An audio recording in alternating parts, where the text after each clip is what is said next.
de l'information sur Eden TV. Bonjour madame, monsieur, bienvenue dans ce journal. À la une de l'actualité, conférence de presse hier de l'ambassadeur de Chine près le Bénin. La récente visite du président Patrice Talon en Chine, entre autres sujets abordés. Pour non-conformité des stations-service d'essence épinglé et mis sous convocation hier à Abomey-Calavi. Vous aurez dans ce journal les détails. Au Niger, les autorités alertent sur une pénurie de médicaments. Le pays, depuis le putsch de juillet dernier, subit des sanctions de la CEDEAO.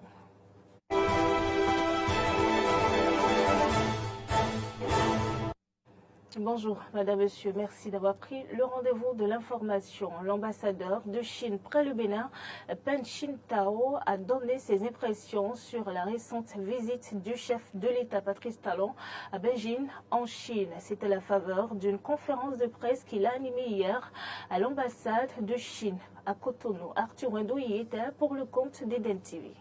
Les relations de coopération entre la Chine et le Bénin sont excellentes, malgré la distance qui sépare les deux pays et la barrière linguistique. Le Bénin et la République populaire de Chine entretiennent d'étroites relations de coopération sur plusieurs plans. Et la récente visite du chef de l'État Patrice Talon en Chine en dit long. À part ces accords signés, la plus importante succès de cette visite, c'est la déclaration conjointe que les deux gouvernements ont décidé de prononcer au cours de la visite pour porter les relations bilatérales à un partenariat stratégique. Je pense que la plupart parmi vous ont déjà lu cette déclaration conjointe parce que ça couvre presque tous les domaines de coopération entre nos deux pays. Sur le domaine politique, les situations internationales, régionales, la coopération dans des secteurs différents, et aussi la coopération à venir dans le cadre de l'initiative La ceinture à la route, et aussi le forum sur la coopération sino-africaine, etc. Ça, c'est la première résultat le plus important. La deuxième résultat, je pense que c'est la connaissance des Chinois sur le Bénin. Mis à part la panoplie des accords signés par Patrice Talon, cette visite a connu bien d'autres succès. Et ce n'est pas fini, la Chine promet aller beaucoup plus loin avec le Bénin, selon l'ambassadeur de Chine près le Bénin, ce qui va booster l'industrie béninoise. La Chine attache une grande importance au développement des relations avec le Bénin et est prête à maintenir des échanges plus étroits à tous les niveaux, à approfondir la coopération amicale et mutuellement bénéfique dans divers domaines et à porter les relations bilatérales à un nouveau niveau. Le président Talon a dit que la Chine est un grand ami du Bénin et que les deux peuples entretiennent les liens d'amitié profonds et sincères. Une coopération de qualité entre le Bénin et la Chine est mutuellement bénéfique et permettra de promouvoir fortement le processus d'industrialisation du Bénin et d'aider le pays à mieux réaliser son développement national. Au cours de cette même conférence, le président du réseau Média pour la coopération sino-béninoise, Sartuné Rumpé, a rappelé la deuxième édition des meilleures productions de presse. Je m'en voudrais de ne pas saisir cette occasion pour rappeler qu'avec l'accord de son Excellence, Monsieur l'ambassadeur de la République populaire de Chine près le Bénin, la deuxième édition du concours des meilleures productions de presse est lancée sur le thème « Mon regard sur la Chine ». Les œuvres doivent être réalisées et diffusées entre le 13 septembre et le 31 octobre 2023. Les meilleures productions seront récompensées lors d'une soirée de remise de prix et pour y participer, il faut être professionnel des médias exerçant dans un organe de presse écrite et ou audiovisuel ou de la presse digitale du secteur public ou privé au Bénin ou être journaliste en freelance. L'autre retombée positive de cette visite du chef de l'État, Patrice Talon, permettra au Bénin d'exporter son ananas d'ici l'année prochaine vers la République populaire de Chine. Le Bénin était présent aux assises qui ont pris fin hier à New York dans le cadre du deuxième sommet des chefs d'État et de gouvernement sur les ODD, conduite par le ministre d'État chargé du développement et de la coordination de l'action gouvernementale, Abdoulaye Biotchane, et composée du ministre d'État en charge de l'économie et des finances et de quelques cadres de leur département ministériel. La délégation a porté les requêtes du Bénin en matière d'éradication de la pauvreté sous toutes ses formes dès 2030. Cette rencontre internationale, qui est également une rencontre statutaire des Nations Unies, permet de faire l'évaluation globale de la marche de chaque pays vers les ODD. Par ailleurs, ce sommet de haut niveau sert de cadre pour faire le plaidoyer en faveur de l'accompagnement du Bénin pour amorcer une nouvelle phase de progrès accéléré vers l'atteinte des ODD. Et vous le savez, depuis hier, écoliers, élèves et enseignants, depuis lundi, ont retrouvé le chemin des classes. Mais cette rentrée scolaire s'est déroulée dans des conditions difficiles pour des apprenants et des enseignants de certaines écoles de la ville de Cotonou. Je vous laisse suivre cet élément de Clémence Tonoucoin qui a fait le tour de quelques-unes de ces écoles et collèges concernés par les difficultés. Regardez. La rentrée scolaire 2023-2024 a démarré au Bénin. Malheureusement, l'inondation dicte sa loi dans certaines écoles. C'est le cas de l'école primaire publique de Ménoté. La cour de l'école est recouverte d'une eau stagnante qui rend difficile l'accès dans les salles de classe. Pour soulager les peines des usagers de cette école, une pompe est installée pour évacuer l'eau.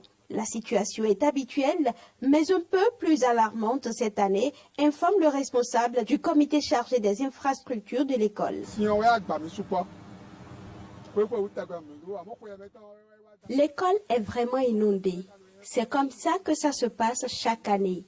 Mais cette année, la quantité d'eau est plus importante.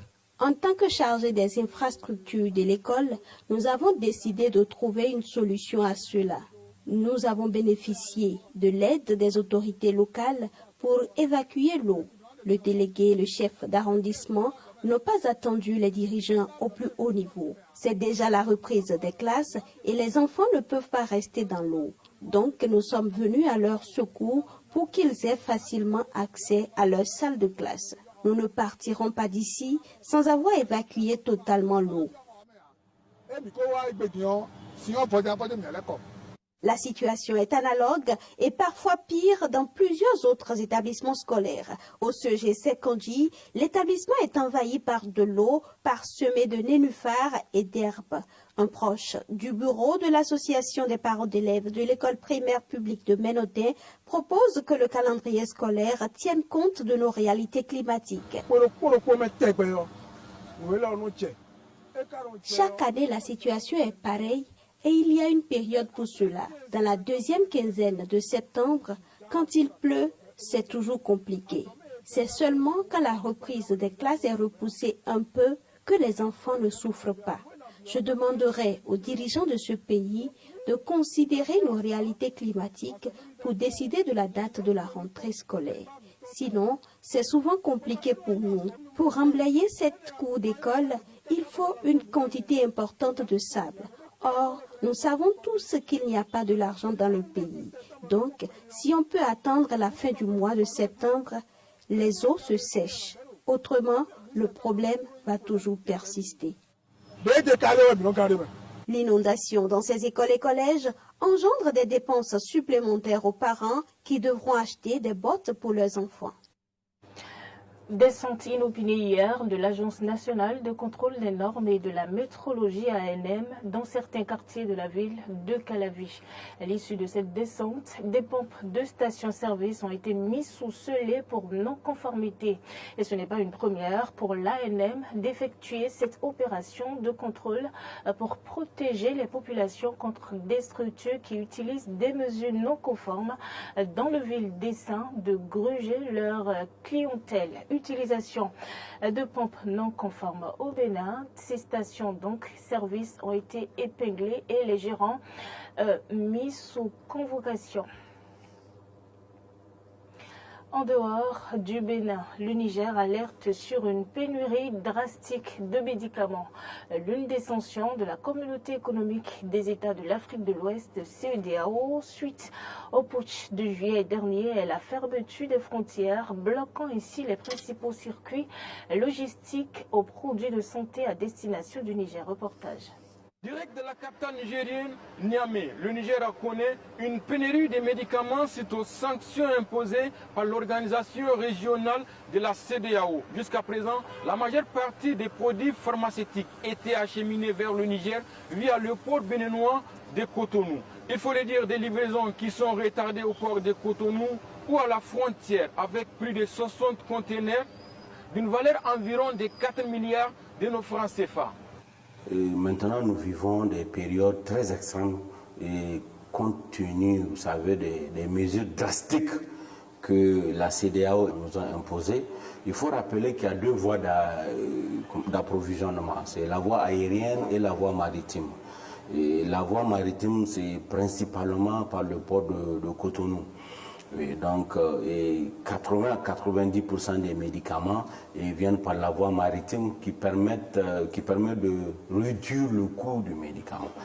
Donc maintenant, franchement, nous vivons des périodes très difficiles et au niveau des grossistes répartiteurs qui, à chaque jour qui passe, le stock de médicaments s'amenuise. Pour trouver un produit, il faut faire souvent de pharmacie en pharmacie.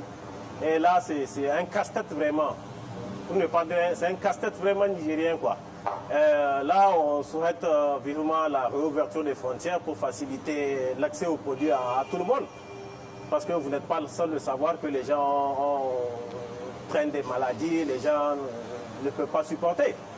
Donc, vivement la réouverture des frontières. Les médicaments ne rentrent pas au pays comme on le voudrait à cause des sanctions. Mais ça va aller, nous sommes confiants. C'est vrai que parfois il faut aller dans plusieurs pharmacies avant de trouver un médicament. Mais nous, la seule chose qu'on souhaite, c'est la paix. Il faut parfois faire le tour de la ville pour trouver des médicaments. Il y a des pénuries dans les pharmacies. Avant-hier, par exemple, mon voisin a beaucoup souffert avant de trouver le médicament qu'il cherchait pour son enfant malade. La situation affecte vraiment nos vies, mais bon, nous pensons que c'est la volonté de Dieu et nous cherchons des solutions pour les jours à venir. La CEDEAO a imposé des sanctions contre le Niger. Le gouvernement nigérien condamne la position de la CEDEAO car aucune situation politique n'a jamais conduit à des sanctions aussi sévères contre des produits humanitaires. Malgré ces difficultés, le Niger tente par tous les moyens de faire face aux pénuries et espère bien évidemment le soutien des pays voisins. La 78e Assemblée générale de l'ONU s'est ouverte hier avec des discours forts d'États membres dans un contexte de multiples crises mondiales. Imaginons. L'objectif est le programme le plus ambitieux des Nations Unies. Le programme à l'horizon 2030 pourrait être le plus grand échec retentissant des Nations Unies. Nous sommes à la mi-parcours de la mise en œuvre de ces objectifs et nous sommes bien loin de pouvoir les concrétiser. La plupart des objectifs du développement avancent très lentement. L'importance morale et politique d'éradiquer la pauvreté et de mettre fin à la famine semble se dissiper. Au cours des 7 dernières années qu'il nous reste, réduire les inégalités parmi les pays devrait être notre priorité pour le programme à l'horizon 2030. Pour réduire les inégalités au sein des pays, y compris parmi les plus pauvres, les budgets gouvernementaux doivent imposer des impôts aux plus riches. Au Brésil, nous nous sommes engagés à réaliser les 17 ODD de façon intégrée et indivisible. Nous voulons parvenir à l'égalité raciale dans la société brésilienne grâce à un 18e objectif que nous allons adopter à titre volontaire. Et c'est la fin de ce journal. Merci Madame, Monsieur de nous avoir suivis. Retrouvez-nous sur l'ensemble de nos plateformes digitales, YouTube, Facebook avec l'identifiant Bénéuden TV.